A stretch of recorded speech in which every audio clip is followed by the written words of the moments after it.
தந்தை மகன் தூய ஆவியாரின் பெயராலே.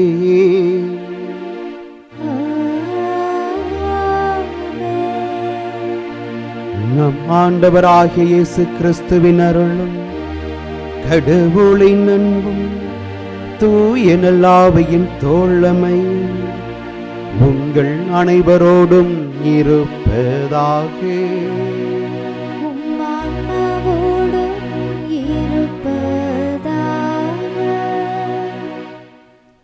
இயேசுவில் பிரியமுள்ள அன்பு சகோதர சகோதரிகளே, உங்கள் அனைவரையும் இந்த நேரலை திருப்பலியின் வழியாக சந்திப்பதில் நாங்கள் மகிழ்வு கொள்ளுகிறோம்.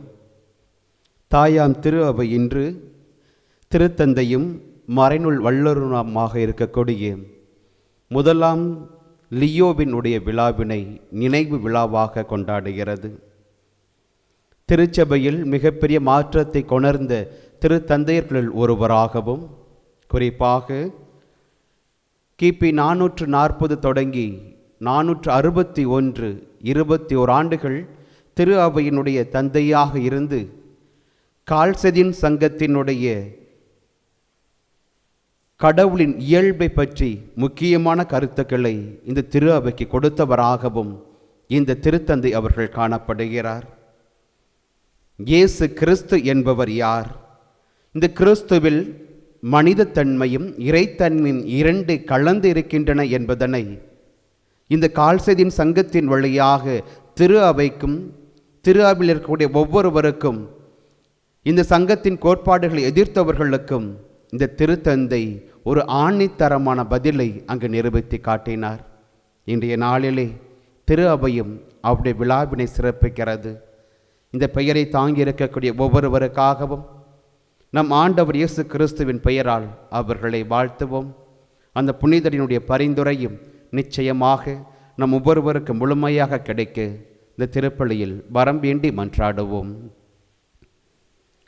அன்பு சகோதரமே, இத்தூய மறை உண்மையை கொண்டாட நாம் தகுதி பெறும் பொருட்டு அதற்கு தடையாக இருக்கக்கூடிய குற்றங்களையும் பாவங்களையும் ஏற்று மனம் வருந்துவோம்.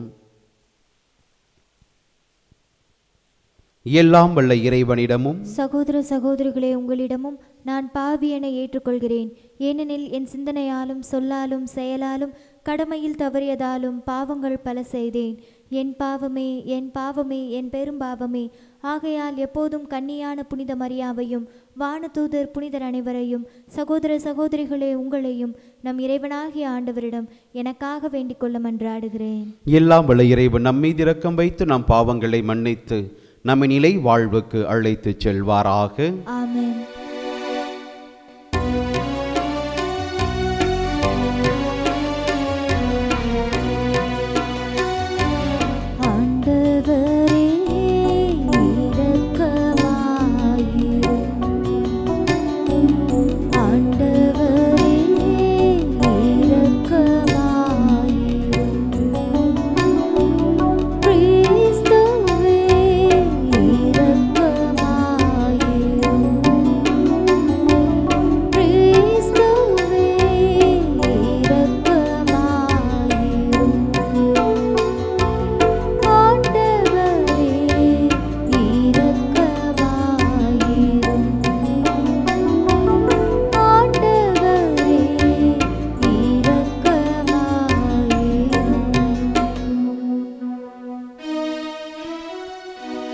மன்றாடுவோமாக. எல்லாம் வல்லவரும் இரக்க வல்லவருமான இறைவா, எங்களுக்கு எதிரானவற்றையெல்லாம் நீர் கனிவுடன் அகற்றியருள உம்மை வேண்டுகின்றோம். அதனால் உள்ளத்திலும் உடலிலும் எழுகின்ற தடைகளை நீக்கி உவப்புடன் உமக்கு ஊழியம் புரிய செய்தருள்வீராக. உம்மோடு தூய ஆவியின் ஒன்றிப்பில் இறைவனாய் என்றென்றும் வாழ்ந்து ஆட்சி செய்கிற எங்கள் ஆண்டவர் உம் திருமகனுமாகிய கிறிஸ்து வழியாக உம்மை மன்றாடுகின்றோ.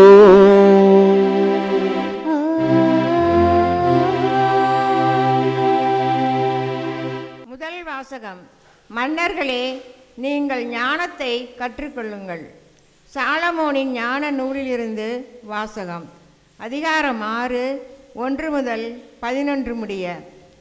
மன்னர்களே, நான் சொல்வதற்கு செவிசாய்த்து புரிந்து கொள்ளுங்கள்.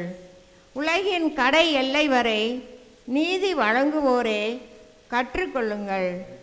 திரளான மக்களை ஆள்வோரே, பல மக்கள் இனங்களை பற்றி பெருமை பாராட்டுவோரே, எனக்கு செவி சாயுங்கள்.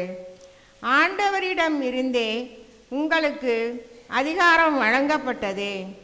உன்னத இறைவனிடம் இருந்தே உங்களுக்கு ஆட்சி உரிமை கிடைத்தது.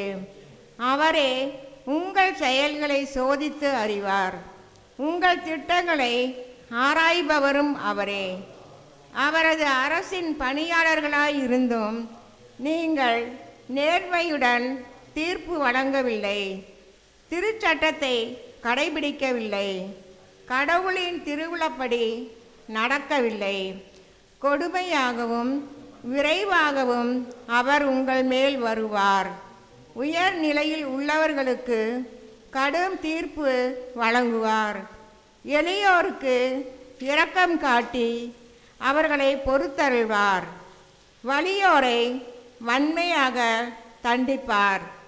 அனைத்திற்கும் ஆண்டவர் யாருக்கும் அஞ்சி நடுங்க மாட்டார். உயர்ந்தோருக்கென்று தனி மதிப்பு அளிக்க மாட்டார். ஏனெனில் பெரியோரையும் சிறியோரையும் படைத்தவர் அவரே. எல்லாரும் ஒன்று என எண்ணி காப்பவரும் அவரே. அவர் வலியோரிடம் கண்டிப்பான கணக்கு கேட்பார்.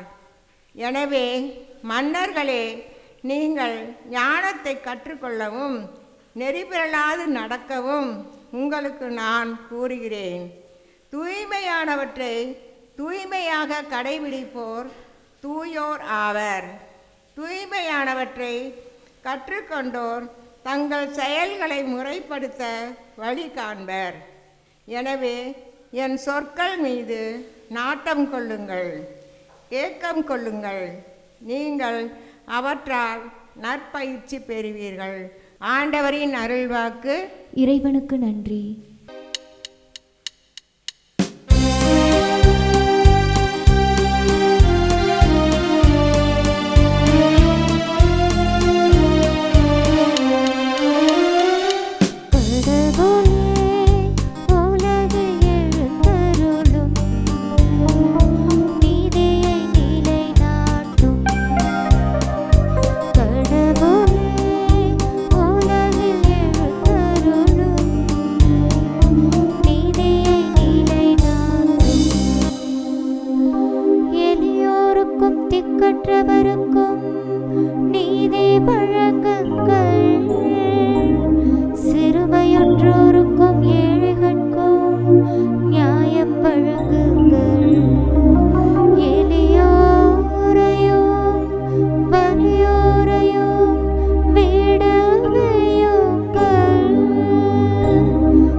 ஆண்டவர் உங்களோடு இருப்பாராக. உம் ஆன்மாவோடும் இருப்பாராக. லூக்கா எழுதிய தூய நற்செய்தியிலிருந்து வாசகம். ஆண்டவரே, மாற்றி உமக்கே.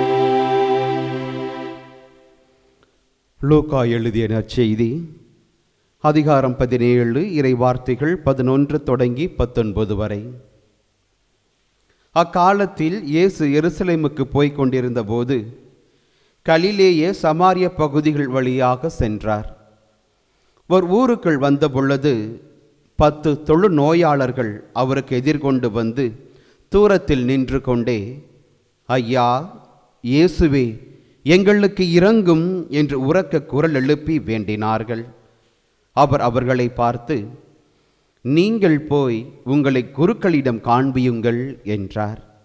அவ்வாறே அவர்கள் புறப்பட்டு போகும்போது அவர்கள் நோய் நீங்கிற்று.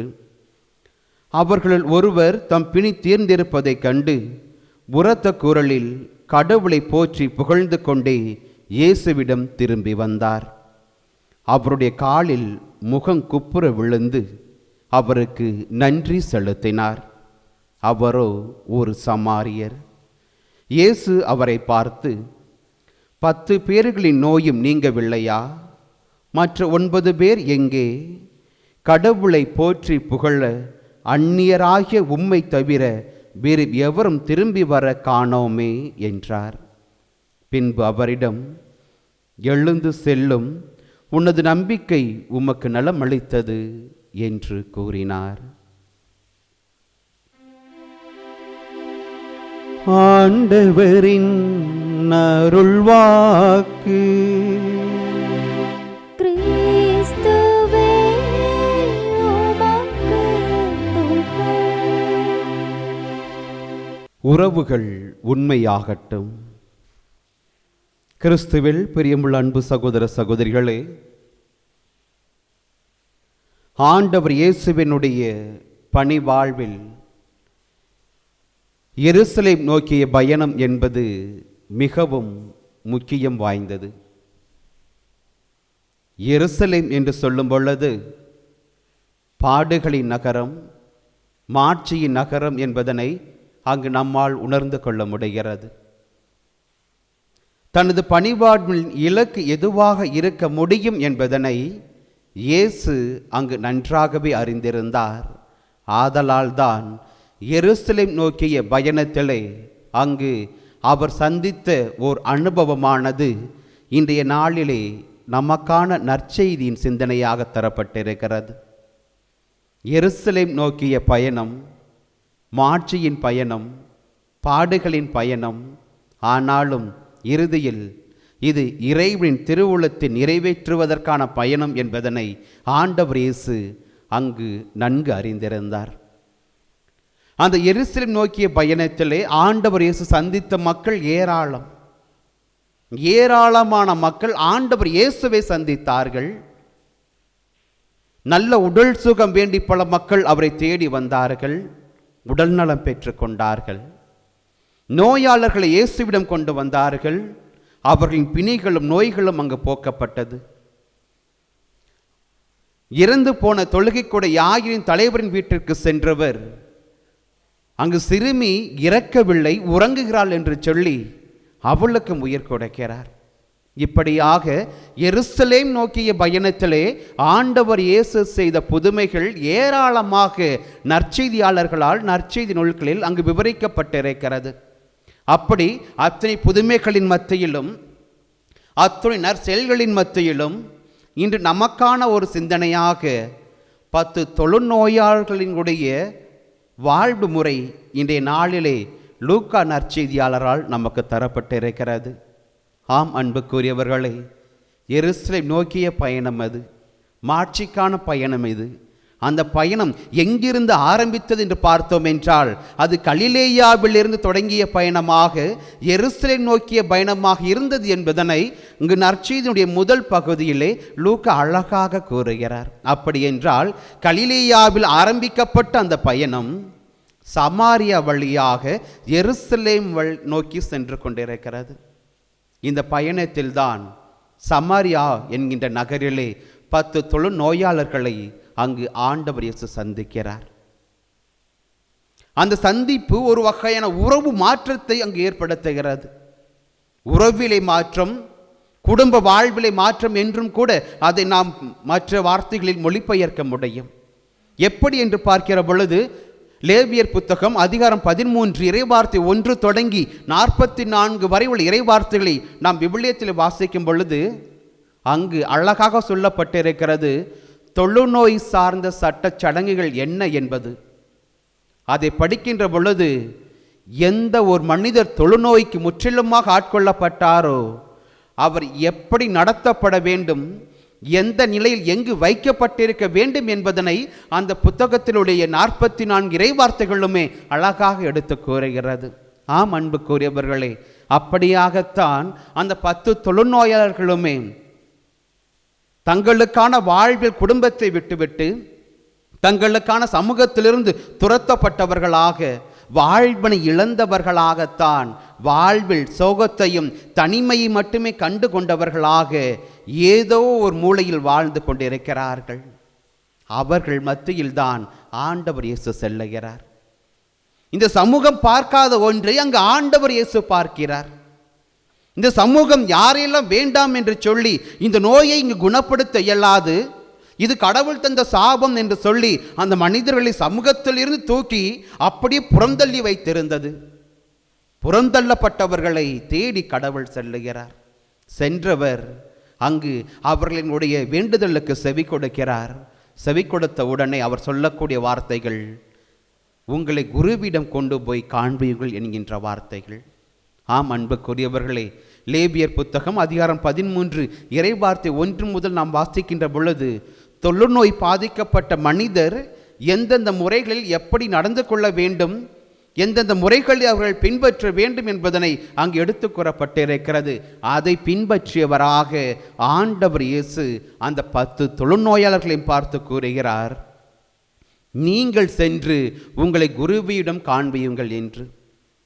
இயேசுவின் வார்த்தைகளை கேட்டுக்கொண்டவர்களாக 10 பேரும் புறப்பட்டு செல்லுகிறார்கள். செல்லுகின்ற வழியிலேயே அங்கு அவர்களுக்கு நலம் உண்டாகிறது. அதில் ஒருவர் உணர்ந்து கொண்டவராக தான் சென்ற பாதையை அப்படியே நின்றுவிட்டு மீண்டும் வந்த பாதையை நோக்கி பின்னோக்கி செல்லுகிறார். ஆம் அன்புக்குரியவர்களே, மற்ற 9 பேர் இயேசுவை பார்க்க மனமில்லாமல் தங்கள் குருவிடம் காட்டி அவர்களுக்கான குடும்பம் வேண்டும், அவர்களுக்கான சமூகம் வேண்டும் என்று சொல்லி எந்த சமூகம் அவர்களை தள்ளி வைத்ததோ அந்த சமூகத்தில் தங்களை இணைத்துக் கொள்வதற்காக ஆவலோடு ஓடுகிறார்கள். ஆனால் ஒரே ஒருவர் மட்டும் தான் வந்த பாதையிலிருந்து பின்னோக்கி நடந்து செல்லுகிறார். நான் நலமாகிவிட்டேன், நான் நலமானதை யாரிடத்தில் கொண்டு சொல்ல முடியும் என்று எண்ணுகிற பொழுது நிச்சயமாக அந்த மனிதர் ஒரு சமாரியராக இருக்க முடியும் என்பதாகத்தான் அங்கு லூக்காவும் பதிவு செய்கிறார். மற்ற 9 பேரும் யூத குலத்தை சார்ந்தவர்களாக, யூத மரபிலிருந்து வந்தவர்களாக தங்களுக்கு தொழுநோய் நீங்க பெற்றுவிட்டது என்பதனை அந்த குருவிடம் காட்டிவிட்டு மீண்டுமாக சமூகத்திலே தங்களை ஐக்கியப்படுத்திக் கொள்வதற்காக விரைந்து செல்லுகிறார்கள். ஆனால் இந்த சமாரியரோ எந்த தலைமை குருவிடம் கொண்டு போய் தன்னை காண்பிப்பார்? தான் நலம் பெற்று கொண்டதை உடனடியாக அறிந்து கொண்ட அந்த சமாரியர் அனைத்து குருக்களுக்கெல்லாம் தலைமை குருவாக இருக்கக்கூடிய முதன்மை குருவாகிய இயேசுவை நோக்கி தேடி செல்லுகிறார். மற்ற 9 பேரும் இயேசுவை தேடவில்லை. இந்த ஒரு சமாரியர் மட்டும்தான் இயேசுவை தேடினார். தேடியவர் இயேசுவிடத்தில் செல்லுகிறார். சென்றவருக்கு அங்கு ஆண்டவர் இயேசு சொல்லக்கூடிய வார்த்தைகள், உன் பாதையில் எழுந்து செல், உனது நம்பிக்கை உனது குணமாக்கிட்டு சொல்லக்கூடிய அந்த வார்த்தைகள், முகம் குப்புற கீழே விழுந்து கடவுளை வணங்கக்கூடிய நிலையினைத்தான் அங்கு சமாரியாருடைய வாழ்வு நமக்கு சொல்லிக் கொடுக்கிறது. அன்புக்குரியவர்களே, இது ஒரு சிந்தித்து பார்க்க வேண்டிய செயலாக நம் கண்முனை வைக்கப்பட்டிருக்கிறது. இந்த 10 நபர்களுமே தொழுநோயினால் பாதிக்கப்பட்டவர்கள் என்று சொல்லி ஊருக்கு வெளியே ஒன்றாக வாழ்ந்து கொண்டிருந்தார்கள். மகிழ்வான தருணங்கள், நண்பர்களோடு இணைந்திருக்கும் பொழுது நம்மோடு உறவாடக்கூடிய அந்த தருணங்கள், இவைகளின் மத்தியில்தான் இன்று நாம் உறவு வாழ்வை அதிகமாக வளர்த்து கொண்டிருக்கிறோம். ஆனால் இந்த 10 தொழுநோயாளர்களுமே எதை அடிப்படையாக வைத்து தந்த உறவு வாழ்வை மேற்கொண்டார்கள் என்று பார்த்தோம் என்றால், அது நோயினால் மட்டுமே தான் அவர்கள் ஒன்றாக இருந்தார்கள் என்பதையும் அங்கு வரலாறு கூறுகிறது. அப்படி என்றால் நோயினால் பாதிக்கப்பட்ட 10 பேருமே ஒன்றாக உறவு வாழ்வு வாழ்ந்தார்கள் என்பதாகத்தான் அங்கு பதிவு செய்யப்பட்டிருக்கிறது. எப்பொழுது அந்த நோயானது அவரிடமிருந்து எடுக்கப்பட்டதோ, நலமான வாழ்வு தரப்பட்டதோ, உறவு வாழ்வு உடைந்த வாழ்வாக மாறி போகிறது.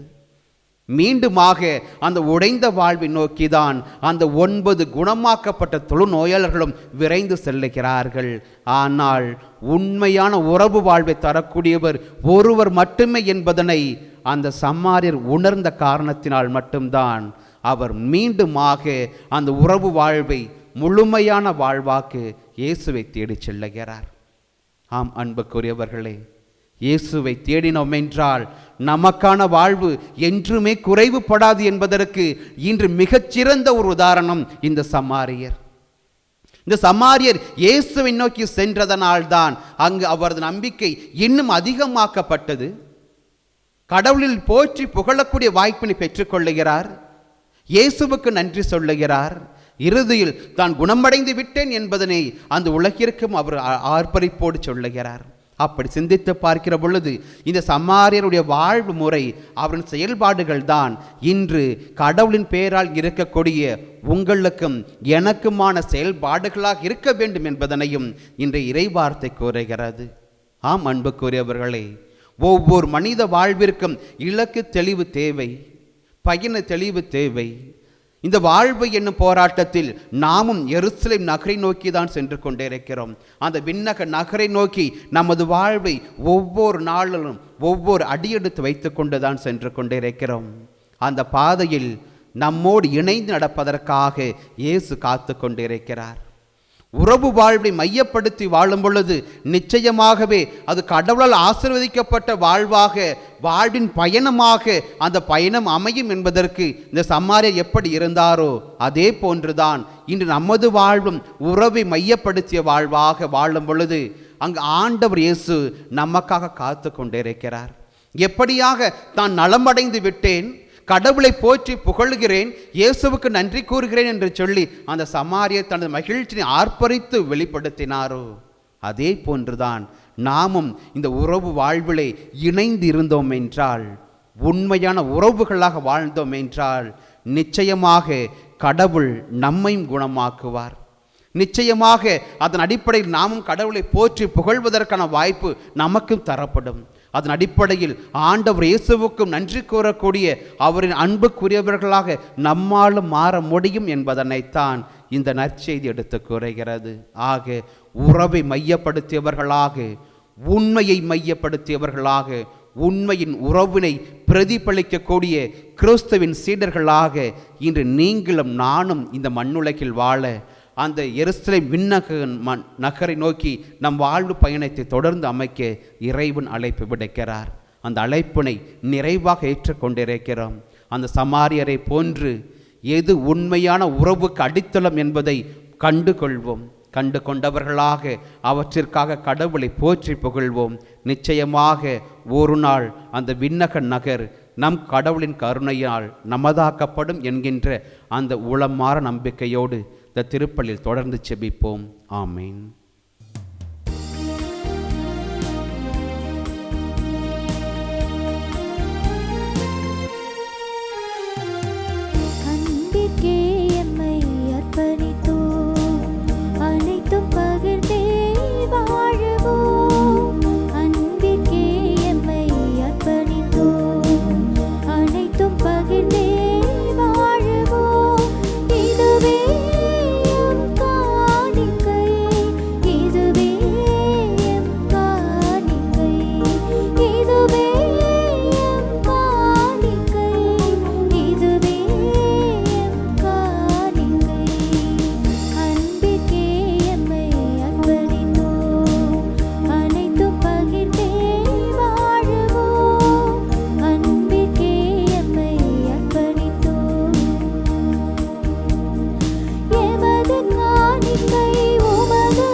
அன்புமிக்க சகோதர சகோதரிகளை, என்னுடையதும் உங்களுடையதுமான இப்பலி எல்லாம் உள்ள தந்தையாம் இறைவனுக்கு ஏற்றதாகும்படி மன்றாடுங்கள். ஆண்டவர் தமது பெயரின் புகழ்ச்சிக்காகவும் மாட்சிக்காகவும் நமது நன்மைக்காகவும் புனித திரு அவை அனைத்தின் நலனுக்காகவும் உமது கையிலிருந்து இப்பலியை ஏற்றுக்கொள்வாராக. இறைவா, இப்பலி பொருட்களை நீர் இரக்கத்துடன் கண்ணோக்கியருள உம்மை வேண்டுகின்றோ. அதனால் திருமகனுடைய பாடுகளின் மறை நிகழ்வை கொண்டாடும் நாங்கள் பற்றன்புடன் அதில் பங்கு கொள்ள செய்தருள்வீராக. எங்கள் ஆண்டவராகிய கிறிஸ்து வழியாக உம்மை மன்றாடுகின்றோ.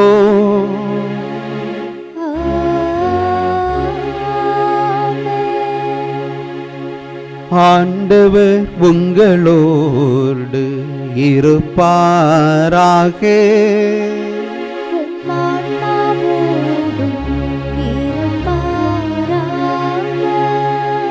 இதயங்களை மேலே எழுப்புங்கள்.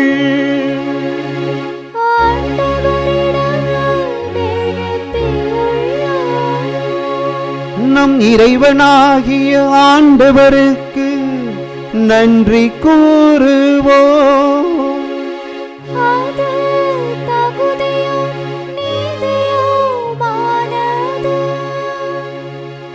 ஆண்டவரே, தூயவரான தந்தை, என்றுமுள்ள எல்லாம் வல்ல இறைவா, எந்நாளும் எவ்விடத்திலும் நாங்கள் உமக்கு நன்றி செலுத்துவது மெய்யாகவே தகுதியும் நீதியும் ஆகும். எங்கள் கடமையும் மீட்புக்குரிய செயலுமாகும்.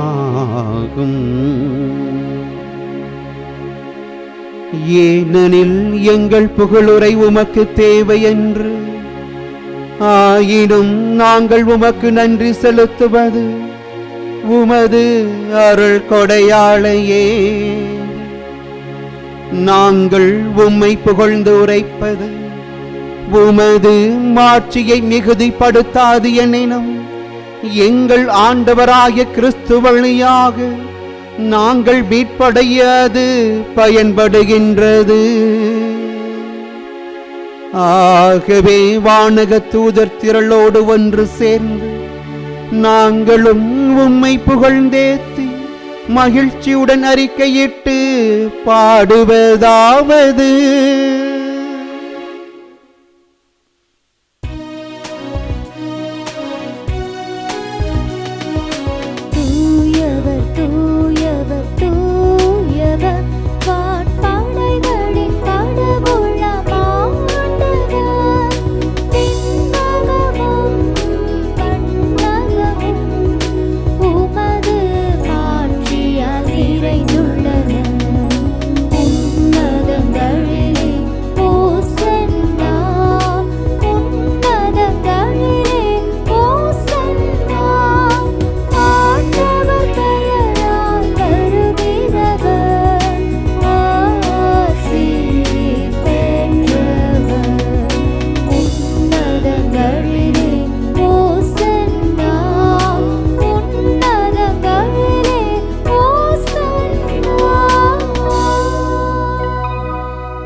ஆண்டவரே, நீர் மெய்யாகவே தூயவர், தூய்மை அனைத்திற்கும் ஊற்று. ஆகவே உம்முடைய ஆவியை பொழிந்தே காணிக்கைகளை தூய்மைப்படுத்த உம்மை வேண்டுகிறோம். இவ்வாறு எங்கள் ஆண்டவர் இயேசு கிறிஸ்துவின் உடலாகவும் இரத்தமாகவும் இவை எங்களுக்கு மாறுவனவாக. அவர் பாடுபட உள்ளம் கனிந்து தம்மை கையளித்த போது அப்பத்தினை எடுத்து நன்றி செலுத்தி அதை பிட்டு தம் சீடர்களுக்கு கொடுத்து அவர் கூறியதாவது: அனைவரும் இதிலிருந்து பெற்று உண்ணுங்கள், ஏனெனில் இது உங்களுக்காக கையளிக்கப்படும் என் உடல்.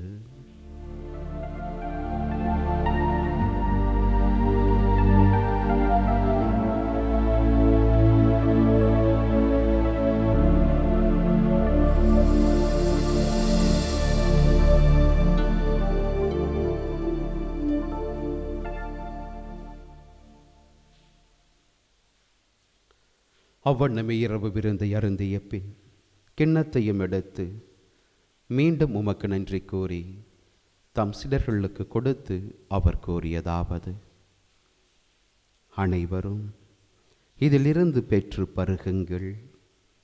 ஏனெனில் இது புதிய நிலையான உடன்படிக்கைக்குரிய என் இரத்தத்தின் கிண்ணம். இது பாவ மன்னிப்புக்கென்று உங்களுக்காகவும் பலருக்காகவும் சிந்தப்படும். இதை என் நினைவாகச் செய்யுங்கள்.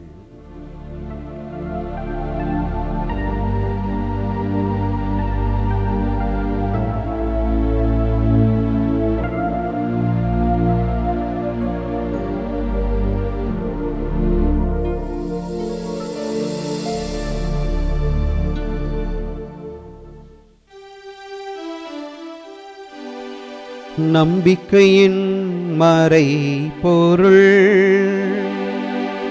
ஆண்டவரே, நீர் வருமளவு உமது இரப்பினை அறிக்கையிடுகின்றோம். உமது உயிர்ப்பினையும் எடுத்துரைக்கின்றோம். ஆகவே ஆண்டவரை, நாங்கள் கிறிஸ்துவின் இறப்பினையும் உயிர்ப்பினையும் நினைவு கூர்ந்து வாழ்வதரும் அப்பத்தை மீட்பளிக்கும் கிண்ணத்தையும் ஒப்புக் கொடுக்கின்றோம். உம் திருமுனின்று உமக்கு ஊழியம் புரிய தகுந்தவர்கள் என எங்களை ஏற்றுக்கொண்டீர். எனவே உமக்கு நன்றி செலுத்துகிறோம். கிறிஸ்துவின் உடலிலும் இரத்தத்திலும் பங்கு கொள்ளும் எங்களை தூய ஆவியார் ஒன்று சேர்க்க வேண்டும் என உம்மை தாழ்மையுடன் மன்றாடுகிறோம். ஆண்டவரே, உலகெங்கும் பரவி இருக்கும் முது திரு அவையை நினைவு கூர்ந்தருளும். எங்கள் திருத்தந்தை பிரான்சிஸ், எங்கள் மறைமாவட்டத்தின் ஆயர் ஆரோக்கியராஜ், ஏனைய ஆயர்கள், எல்லா திருநிலையினர் ஆகிய அனைவரோடும் முது திரு அவை அன்பில் நிறைவு பெற செய்தருளும். உயிர் தெழுவோம் என்கின்ற நம்பிக்கையோடு உம்மில் துயில் கொண்டிருக்கக்கூடிய எங்கள் அன்புக்குரிய சகோதரர் சகோதரிகளையும் இறந்தோர் அனைவரையும் நீர் இரக்கத்துடன் நினைவு கூர்ந்து முது திருமுக ஒளியினுள் ஏற்றருளும். எங்கள் அனைவர் மீதும் இரக்கமாயிரும்.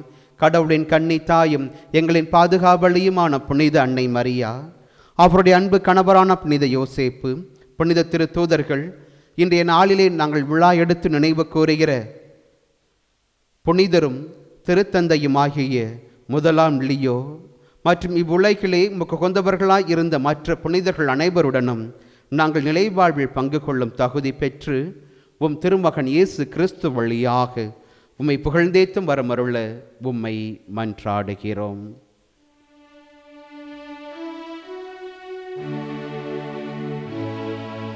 இவர் வழியாக இவரோடு இவரில் எல்லாம் வல்ல இறைவனாகிய தந்தையே, தூய ஆவியாரின் ஒன்றிப்பில் எல்லா புகழும் மாட்சியும் என்றென்றும் உமக்கு உரியதே.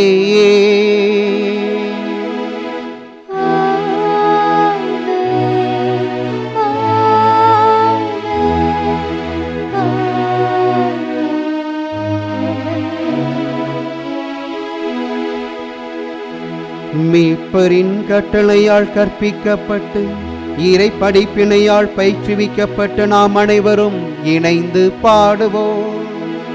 விண்ணுலகில் இருக்கின்ற எங்கள் தந்தையே, உமது பெயர் தூயது என போற்ற பெறுக. உமது ஆட்சி வருக. உமது திருவுளம் விண்ணுலகில் நிறைவேறுவது போல மண்ணுலகிலும் நிறைவேறுக. எங்கள் அன்றாட உணவை இன்று எங்களுக்கு தாரும். எங்களுக்கு எதிராக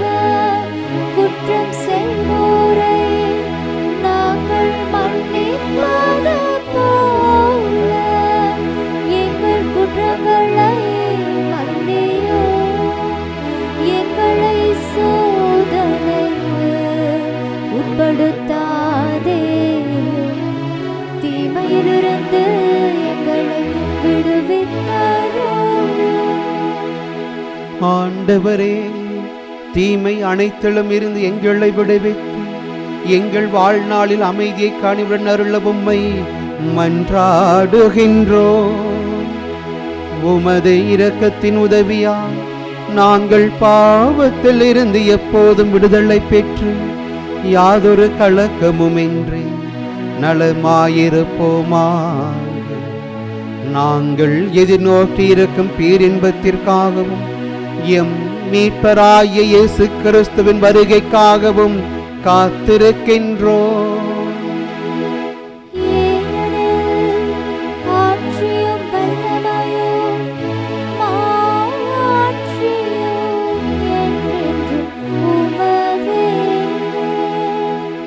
ஆண்டவர் இயேசு கிறிஸ்துவே, அமைதி உங்களுக்கு விட்டுச் செல்லுகிறேன்.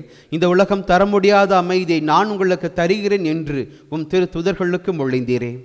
எங்களுடைய குற்றங்களையும் குறைகளையும் பாவங்களையும் பாராமல் முது திருவுளத்திற்கேற்ப இத்திரு அவையின் நம்பிக்கையை மட்டுமே நிறைவாக கண்ணோக்கி பார்த்து எங்களுக்கு ஒற்றுமையையும் அமைதியையும் வளமான வாழ்வனையும் தந்தருள்வீராக. என்றென்றும் வாழ்ந்து ஆட்சி செய்கின்றவர் நீரே. ஆமென். ஆண்டவருடைய அமைதி உங்கள் அனைவரோடும் இருப்பதாக.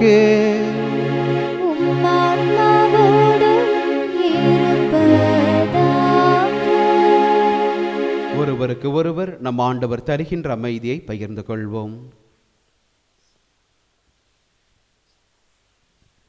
உலகின் பாவங்களை போக்கும் இறைவனின் செம்மறியே, எங்கள் மேல் இரக்கமாயிரும். உலகின் பாவங்களை போக்கும் இறைவனின் செம்மறியே, எங்கள் மேல் இரக்கமாயிரும். உலகின் பாவங்களை போக்கும் இறைவனின் செம்மறியே, எங்களுக்கு அமைதியை அளித்தருளும். இதோ இறைவனின் செம்மறி, இவரே உலகின் பாவங்களை போக்குகின்ற நம் ஆண்டவராகிய இயேசு கிறிஸ்து.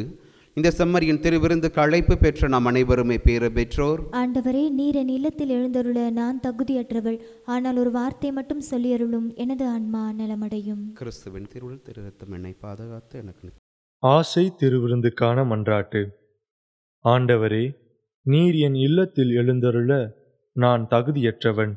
ஆனால் ஒரு வார்த்தை மட்டும் சொல்லியருளும் என்று நூற்றுவர் தலைவன் ஜெபித்தது போல நாங்களும் இப்போது உம் திருப்பாதம் பணிந்து வேண்டுகிறோம்.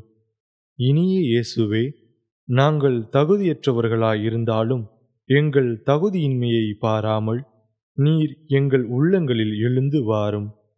உம் அன்பிலும் அருளிலும் நாங்கள் நிலைத்திருக்க எம்முள் எழுந்து வாரும். உம் பிள்ளைகளாக உயிருள்ள உண்மை சாட்சிகளாக உமது நற்செய்தியின்படி வாழ்பவர்களாக எங்களை உருமாற்ற வாரும். தந்தையின் திருவுள்ளப்படி வாழ்ந்திட எங்களுக்கு துணை புரிந்திட வாரும். நன்மை செய்வதில் ஆர்வமுள்ளவர்களாய் தீமைகள் அனைத்திலிருந்தும் விடுதலை பெற்றவர்களாய் வாழவும் எங்களை வழிநடத்த வாரும். எல்லா நலன்களாலும் வளங்களாலும் எங்களை நிரப்ப வாரும். ஆமீன். நம் உள்ளம் அதில் வந்திருக்கும் நம் ஆண்டவரை உள்ளத்திலே ஏற்றுவோம். வானின்று இறங்கி வந்தவர் இன்று நமக்கு வாழ்வு தருகிறார். அந்த வாழ்வு அவருக்கு உண்மையான வாழ்வாக அமைய வேண்டும் என விரும்புகிறார். அந்த உண்மையுள்ள தேவனை, நற்கருணே ஆண்டவரை நம் உள்ளத்தில் அவரை ஏற்றி இருக்கிறோம். அந்த இறைவன் நம் வாழ்வை, நம் வாழ்வின் பயணத்தை, உண்மையின் நிறை அறிவை நாம் பெற்றுக்கொள்ள வேண்டும் என விரும்புகிறார். அந்த இறைவன் வழியாக வாழ்வின் வழியை நிறைவாக பெற்றுக்கொள்ள அவரை நோக்கி வேண்டவும். நிச்சயம் அவர் நம் குரலுக்கு செவி கொடுக்கின்ற தேவனாக, அவர் நோக்கி மன்றாடுகின்ற ஒவ்வொருவருக்கும் தம் இரு கரங்களையும் விரித்து காட்டுகின்ற தேவனாக, அவரது அன்பை நமக்கு கொடுக்கின்றவராக இருக்கிறார் என்பதனை நாம் உணர்ந்து கொண்டு இந்த பாடலின் வழியாக அவரது அன்பையும் இரக்கத்தையும் வேண்டிக் கொண்டவர்களாக அவரை நோக்கி நம் எண்ணங்களை ஏறெடுப்போம்.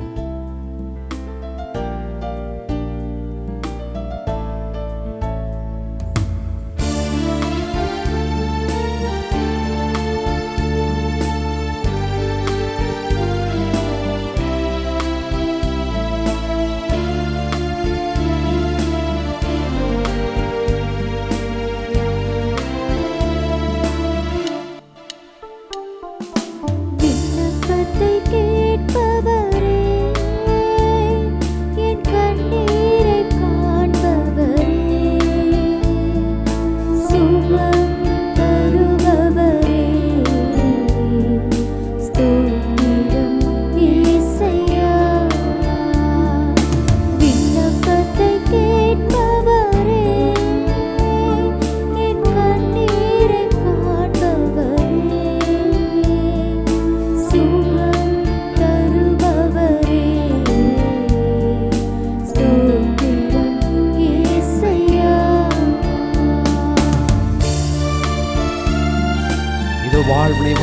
தேவன் நம் உள்ளத்தில் எழுந்தருளி வந்திருக்கிறார்.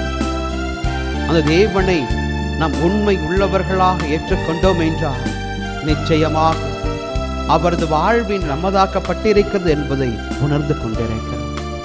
உயிருள்ள தேவன் உண்மையுள்ளவராக, அவருக்கு உண்மை உள்ளவர்களாக நம் வாழ்வு அமைய விரும்புகிறார்.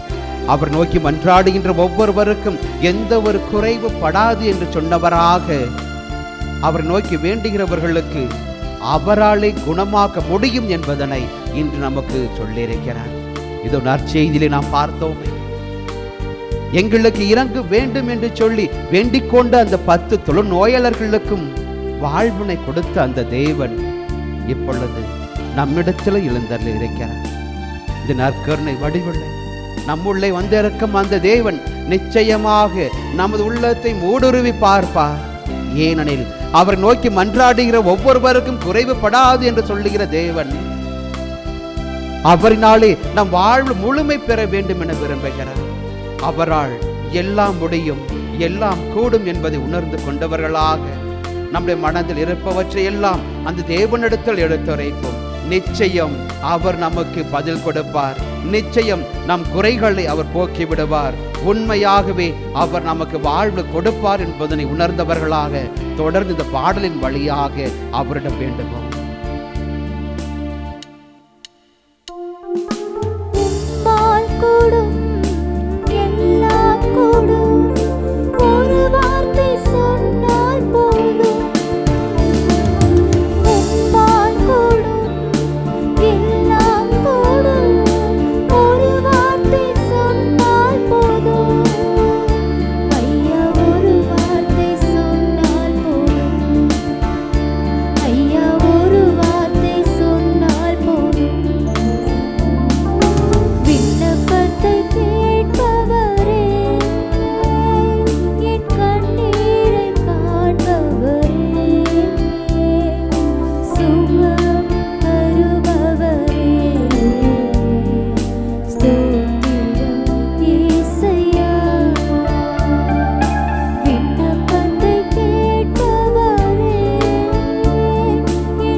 வாழ்வாகவும் வழியாகவும் உண்மையாகவும் இருக்கும் நம்ம தேவனை அவரிடத்தில் நம்மை ஒப்படைப்போம்.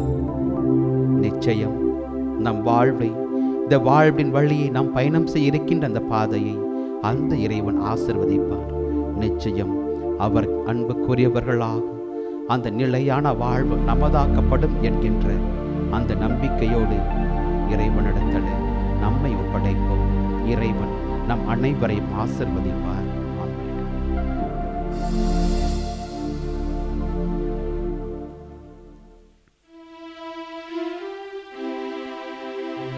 நன்றி உணர்வுடன் மன்றாடுவோமாக. இறைவா, உமது புனித கொடையால் ஊட்டம் பெற்று நாங்கள் கனிவுடன் உம்மை மன்றாடி வேண்டுகின்றோம். இவ்வாறு ஆவியாரின் செயலாற்றலினால் நாங்கள் விண்ணக ஆற்றல் பெற்று உண்மையான அருள்வாழ்வில் நிலைத்து நிற்க செய்தருள்வீராக. எங்கள் ஆண்டவராகிய கிறிஸ்து வழியாக உம்மை மன்றாடுகின்றோம்.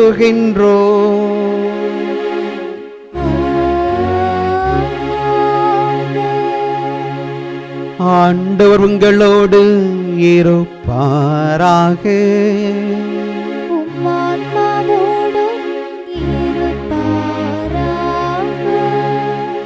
எல்லாம் வல்ல இறைவன் தந்தை, மகன், தூய ஆவி உங்கள் அனைவரையும் ஆசீர்வதிப்பாராக.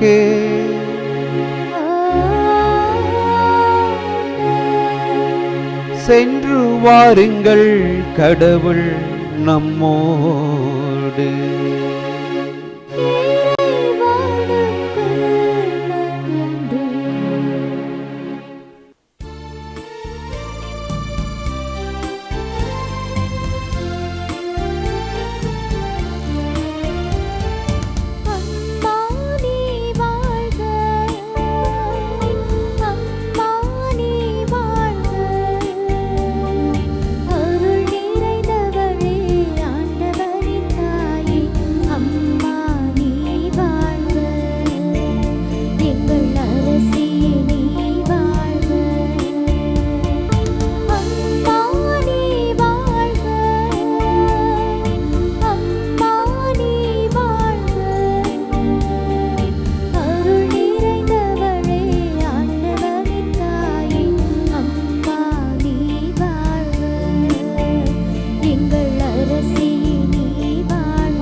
நிலையான